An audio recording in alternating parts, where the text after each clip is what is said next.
What is up, everybody? Hope everybody is all good. So, we're back with the creating a pull session video. Now, following on from our creating a push day video last week and the one before on running a push pull leg split. Now, again, if you haven't watched those first two previous videos in terms of how we go about the push pull legs and then the push video, again, you need to watch them first before coming into this because it will all make sense. Again, to creating a pull session, it's the back as a whole, it's a pretty big muscle to train. And having a allocated pull session, it requires you to be at this level of advancement really, in order to delve into the details of the back. I think this type of split, it's not really for a beginner. It's for someone who's got a decent foundation in place anyway. And then we really want to zone in on certain areas. So again, go back and watch them first previous videos before watching this. Right, creating a pull session. Now again, what is a pull session?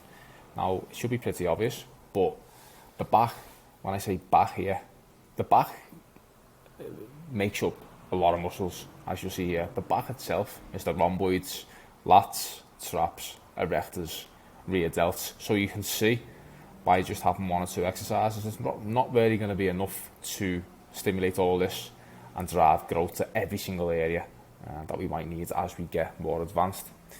So you have your overall back development, then you have biceps, and obviously hamstrings and glutes are going to have a tie-in with a hip hinge or deadlift variation, which I'm going to get into in a minute. Again, we're going to allocate volume as we see fit. For our needs, everybody's going to be slightly different here. Strengths, weaknesses play a role, again, whether going back to the last push video. When it comes to pull, you could be someone who you could have a very, very well developed upper back, but your lats could be lagging. So you're going to need to allocate a little bit more work to lats, for example, okay?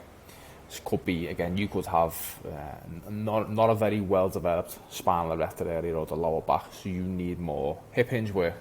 Again, that's going to be individual. We're also going to have, again, a pull A and a pull B rotation. So pull A will be the first one with a selection of exercises, and then pull B will be the second rotation.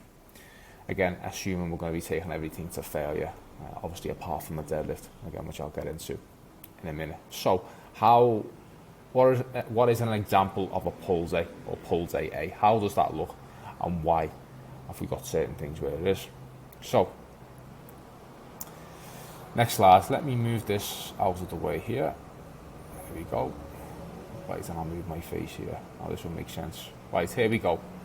So this is pull A. First thing we need to get down when it comes to the push-pull leg split. One of the big decisions that you're going to have to make first off, what day are you going to deadlift on? See the deadlift here, whether it's a conventional deadlift, a stiff leg deadlift, a Romanian deadlift. Are you going to deadlift on leg day or the lower day, or are you going to deadlift on pull day?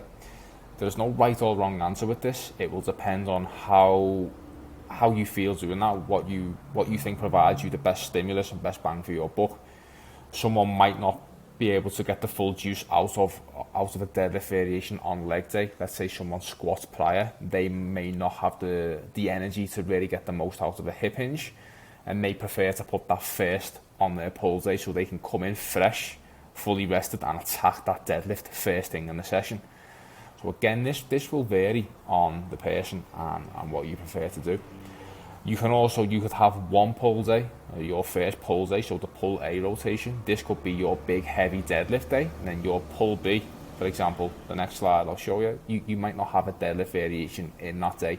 You could have a lighter deadlift variation on your lower day B, for example. There's many ways you can go about it, but that is the first thing you'll have to decide if you are going to deadlift on pull day or your lower day. So let's say for the sake of this video, we're going to deadlift on the pull day. So you're going to start your session with that. Now, whether that be a conventional deadlift, stiff leg, RDL, we know all of that stuff and all that jazz about stimulus to fatigue ratio, what is better for hypertrophy. Everyone talks about stiff leg and RDL being better for hypertrophy, all that stuff. We should get a better stretch on the glutes and hams, all that stuff. And it's true. It makes sense. However, do not snub or sniff your nose up at a conventional deadlift, because the main reason we're putting this in there, it's for that lower back thickness. There's no better exercise than these three for that. The spinal erectors, right? That thickness at the bottom of your back, that is important if you're trying to build that density in your back. There is a certain look on people who have a good deadlift. They will have a very, very thick lower back, and it will go up to their traps as well. You can tell people who deadlift well and deadlift efficiently, and have done that for years, versus someone who doesn't deadlift. It will show in their lower back. That is just one of those things that has been through over bodybuilding for many years. So all of this talk about avoiding deadlifts, I don't think it's the play. You want to develop that certain thickness in your lower back. So take the time to get good at hip hinges, whether that's on a lower day or a pull day. But as I say, we're going to start off here. Now, you don't need a lot of these. Just 1 to 2 sets, a good heavy set in the 5 to 8 rep range is going to suffice. 1 to 2 is more than enough. Sometimes I often just do 1, because if I try and do 3, 4 of those, I'm going to bury myself before I even get into all the specific target of back work. So we want a good heavy stimulus. We're really looking to build that posterior chain, the thickness of the lower back, and obviously it's going to have some transfer over to your glutes and hamstrings too, and the traps. But again, we start off big heavier deadlift variation, pull from the floor. So then getting into the more specific work. Now, again, this is more advanced stuff. As a beginner, you're going to really need to worry about some of the stuff that I'm about to talk about now. Probably not. But again, this is for someone who wants to step forward and has got a decent bit of advancement in them and wants to know the whys and the reasoning behind this ordering of exercises. So, first off, we're going to start with an exercise which is going to bias the lat in the shortened position. Now, what do I mean by the shortened position? The lat itself, it's hard to contract and get it short, right? It's harder to get a muscle short the later the session goes on because of fatigue. It is very, very hard to get the muscle short. So we want to bias that at the start of our session when we're fresh. So we want to get that lat short. So why do we also put the lat first? Again, majority of people, they are going to have lag and lat development more so upper back. It's very, very hard to see someone who's going to have very, very big lats and a shit upper back. It's very hard to see that. You very rarely see that. It's always the other way around. Someone can have a thick upper back, traps, rhomboids, maybe the lower back, but the lat's not really that developed. So it's always a smart idea for the majority of people to start something with a lat bias movement and get it short while you're fresh. Now, what do I mean by an example of an exercise? So it could be a single arm pull down, where you keep that lat or you keep the elbow really tucked in by the sides, you get that lat short. It could be a neutral grip pull up, again, elbows locked in, really get that lat short. So you want something, again, there's many different machines that can do that as well. It all depends what gym you train at, but we're trying to bias to get that lat short for your first exercise of the day. 2 sets, 5 to 15 reps. Then after we've done that, then we're going to move on to an upper back focus. And again, we're going to try and get the upper back short first as well. Now that could be something, whether that be machine, cable row, again there's plenty of them. It could even be a good chest supported row if you have one of those.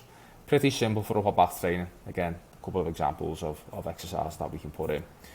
2 sets of 5 to 15, you'll be good to go. Then we're going to go into another lat focus movement. But where we've worked the shortened position here, we want these 2 movements here, we're going to work more of the lengthened position.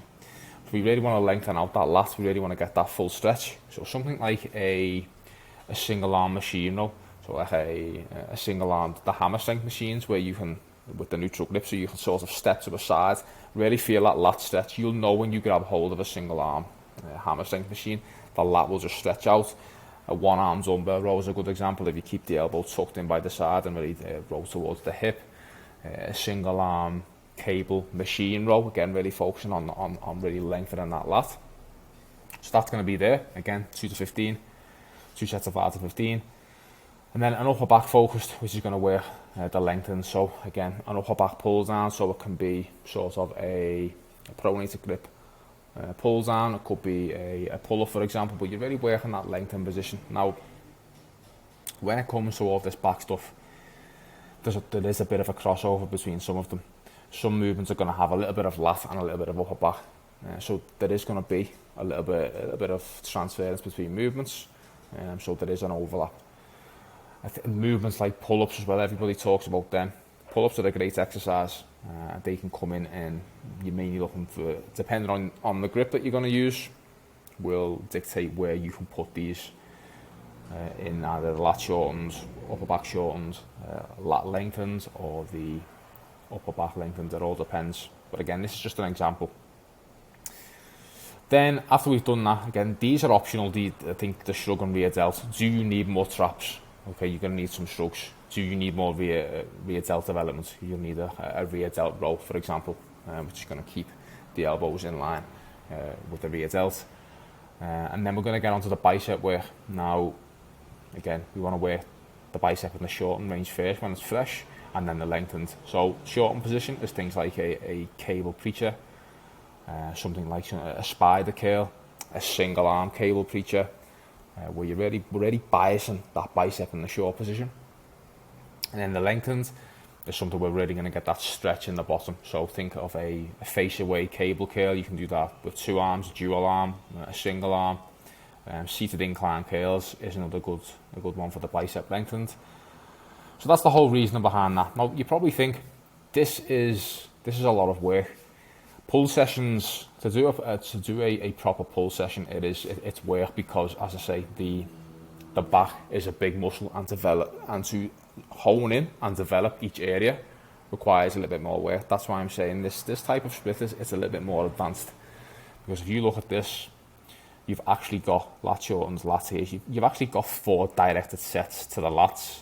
You've got two here, 4 for the upper back, and again, there's going to be a little bit of crossover with the deadlift too. And so where you look, you have 4 sets lats, 4 sets upper back. So you might think, you'd always see me talk about, you don't really want any more than 8 sets for a muscle group in a warehouse. But when you look at it, the lats, there's actually 4, and upper back it's 4. Again, a little bit of a crossover between the two. So that's the reason for that many exercises. But we only do 2 sets as well, so we keep the volume in check. Again, shrug rear delt, you might not need that, but bicep, short and lengthened, it makes sense to do this. Again, it's going to be in 8 to 15 rep range. So in total, if you were to do all of this could be 1 set here, 2, 4, 6, 8, 10, 12, 14. It could be 15 sets. Now for a warehouse, that's not bad. That's not on the high volume spectrum, but it's not very, very low volume either. But you're going to be covering your whole backside from head to toe here. You're going to be good to go. So that's pull A. And then, as I say, it's a very, very similar setup for pull B, apart from you're not gonna deadlift. You're going to use, again, you're going to get that lat short again first, upper back short again. You're going to get that lat in the lengthened, upper back in the lengthened here, and then again shrug rear delt, bicep, short and lengthened. So again, these exercises, what you've done on pull A. So let's say, for example, your shortened position lat movement on pull A was a single arm pull down. Okay, so on pull B, you will do the dual arm pull down. So you'll use a different exercise. You're not going to use the exact same exercise on pull A and pull B. You're going to have a different rotation. These are just a couple of examples. So whatever exercise you pick for these, so if you, again, single arm row here, you do on pull A, you will do the dual arm pull down on pull B. That's just an example of how you will do it. And then you're going to aim to, again, we know the drill of coming in with trying to beat our logbook over time, progression forward with an extra rep, an extra 2.5 kilo, and moving things better over time, more efficiently at a better RP, all of that stuff, tracking all of our training, and we're just moving everything forward, as I always say. So that's just an example of how we can go about pull A, pull B, and how we can go about manoeuvring our sessions. As I say, exercise selection and volume allocation, it might be different for you. You might not like some of these exercises, and that is perfectly fine. I'm not telling you have to do this.